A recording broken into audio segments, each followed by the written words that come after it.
જો ભાઈ, આ મંદિરનો માહોલ છે, ધ્યાન દઈને કામ કરજો તો આપણું બધાનું હાયલા કરે. કાંઈ વાંધો નહીં.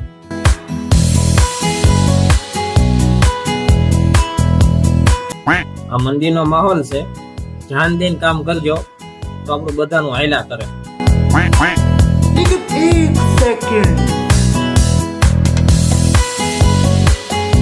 लेकिन ये साला कर क्या रहा है यहाँ पे?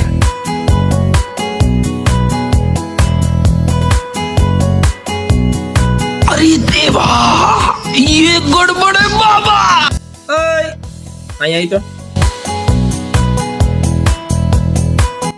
બોલો ને શેઠ. હું ઓલા કઈ જગોનો ઝાડુ માર કેટલા એ રાતે ઉડેટા તે ઝાડુ મારছো આ બે હાવણીઓ લઈ લઈ. એલા હું 10 વરસતા હીરા ઘઉં આ કારખાને બેઠો ને બધા શેઠીએ મને એમ જ કીધું મંદી છે આજ તો મને એમ જ થયું આજ તો તેજી ગોતી લઈ છે.